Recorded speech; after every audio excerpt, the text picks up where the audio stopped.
माय माऊली नमस्कार. विविध कथासार ग्रंथमधून आज आपण श्री वाल्मिकी कृत संपूर्ण रामायण अभिवाचन करत आहोत. लाभ घ्या, लाभ द्या. चला तर सुरुवात करूया. भाग 55. युद्धकांड सुरू. श्री गणेशाय नमः. श्री रामचंद्राय नमः. हनुमान मग त्वरेने हिमालयावर गेला. त्याने ते पर्वत शिखर पुन्हा आपल्या जागी ठेवले. संपूर्ण मोहीम हनुमानाने केवळ एका दिवसात पार पाडली होती. जेव्हा तो लंकेला परतला तेव्हा रात्र झाली होती. सुग्रीव त्याला म्हणाला, प्रिय हनुमाना, सर्व मृत राक्षसांना रावणाच्या आज्ञेवरून समुद्रात फेकून देण्यात आले आहे. त्यामुळे किती राक्षस मारले गेले आहे याचा आपल्याला अंदाज येत नाही. असे असले तरी सुद्धा रावणाच्या सर्व पुत्रांमध्ये फक्त इंद्रजितच जिवंत आहे. त्यामुळे लंका आता असुरक्षित आहे. मला असे वाटते की शत्रूला गोंधळात पाडण्यासाठी आपण मशाली घेऊन रात्रीच लंकेवर आक्रमण करावे. लवकरच वानरगण लंकेच्या दिशेने चालू लागले. जेव्हा ते नगराच्या प्रवेशद्वारात आले तेव्हा तेथे पहारा देणारे राक्षस घाबरून पळून गेले. त्यामुळे न लढता वानरांना आत प्रवेश करता आला. हातात मशाली घेऊन वानर सैन्य लंकेच्या रस्त्यावरून तेथील प्रासादांना, प्रवेशद्वारांना, भिंतींना पेटवून देत धावत सुटले. सर्व बाजूने आग भडकली. तशा हजारो जळत्या इमारती भूमीवर कोसळू लागल्या. संपूर्ण लंकेत गोंधळ माजला.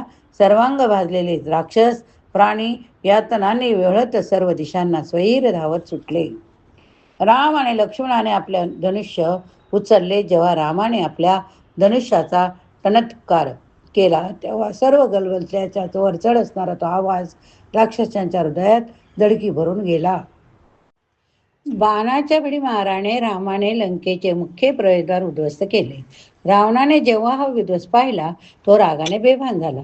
राक्षस राजाने कुंभकर्णाच्या कुंभ, निकुंभ या पुत्रांना युपाक्ष, सोनिताक्ष, प्रजंग, कंपन इतर राक्षसवीरांचं पाठविले.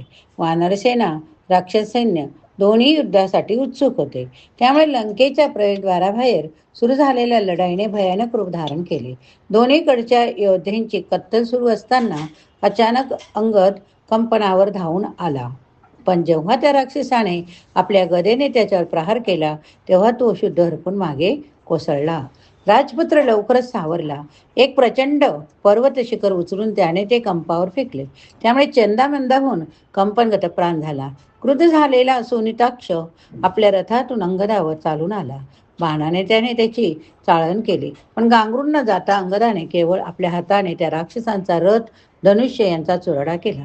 आपल्या मोडलेल्या रथातून सोनिताक्षाला खाली उडी घेणे भाग पडले. त्याला ढाल तलवार हाती घ्यावी लागली. अंगद त्वरेने गेला. त्याने सोनिताक्षाला पकडले. त्याच्या हातून त्याची तलवार खेचून घेत अंगदाने त्याच्यावर वार केले. सोनिताक्ष जखमी होऊन पडला. तसा अंगद इतर राक्षस प्रमुखाशी टक्कर द्यायला धावला. युपाक्ष, प्रजंग अंगदाला अडवण्यासाठी आले. त्याच वेळी सोनिताक्ष उठला. अंगदाच्या मागून त्याचा पाठलाग करू लागला. तेव्हा मैद, द्विविद अंगदाच्या मदतीला धावले. ते 3 वानरवीर राक्षसवीरांसोबत भीषण युद्ध करू लागले. वानर, वृक्ष, पर्वती शिखराचा मारा राक्षसावर करीत होते तसे राक्षस आपल्या शस्त्रांनी त्यांची चाळण करीत होते. प्रजंग तलवार परजत अंगदावर धावला. पण त्याने हल्ला करण्यापूर्वीच वालीपुत्राने एका वृक्षाच्या तडाख्याने त्याला खाली पाडले. प्रजंग उठण्याचा प्रयत्न करीत होता. पण त्यापूर्वीच अंगदाने त्याला ठोसा देऊन जमिनीवर निपचित पाडले. हे पाहता सुनिताक्ष पुढे धावला. त्याने अचानक मुठीने अंगदाच्या कपाळावर प्रहार केला. जरी त्याला क्षणिक भोळ आल्यासारखे झाले तरी अंगद लगेच सावरला आणि प्रजंग जेव्हा नव्या जोमाने त्याच्यावर धावून गेला तेव्हा त्या राजपुत्राने केवळ आपल्या हाताच्या तडाख्याने त्याचा शिरच्छेद केला. युद्धभूमीवर आपल्या चुलत्याचा मृत्यू पाहून युपाक्ष रथातून उतरला.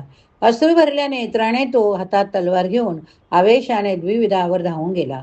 धावून येणाऱ्या राक्षसाला द्विविधाने पकडले. त्याच्या छातीत अविरत प्रहार करणे सुरू केले. आपला भाऊ बंदिवान झालेला पाहून सोनिताक्ष द्विविधावर धावला.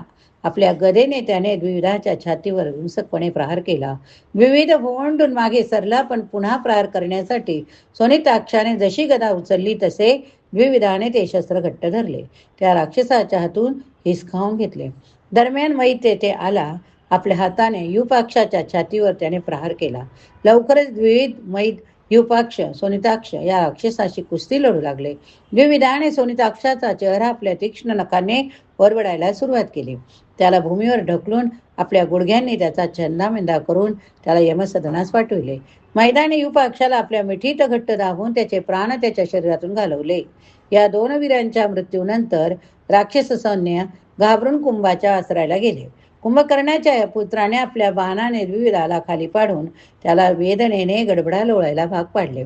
नंतर मैदाने कुंभावर धावून जात एक प्रचंड खडक फिरकावला, पण त्या राक्षसाने आपल्या 5 बाणांनी त्याचे तुकडे तुकडे केले.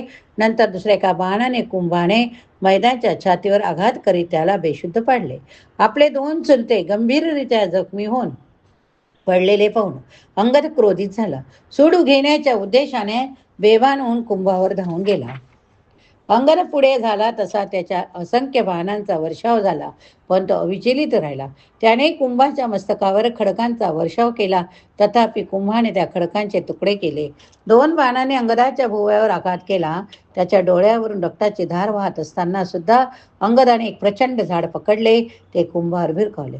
राक्षसाने त्याचे तुकडे तुकडे केले तेव्हा असंख्य जखमांनी पीडित झालेला अंगद मूर्छा येऊन जमिनीवर कोसळला. वानरगण रामाकडे गेले. त्यांनी रामांना अंगदाची दैना सांगितली. रावणाने जामवान इतर वानरवीरांना अंगदाच्या मदतीसाठी पाठवले. वानरवीर जेव्हा पुढे येऊ लागले तेव्हा कुंभाने बाणांचा वर्षाव करून त्याची वाटचाल रोखली. नंतर कुंभार असंख्य वृक्षांचा मारा करीत सुग्रीव त्याच्यावर धावून गेला. तथापि त्या राक्षसाने सर्व झाडे मोडून काढीत सुग्रीवावरच असंख्य बाणांचा वर्षाव केला. तरी सुग्रीव अविचलितच राहिला.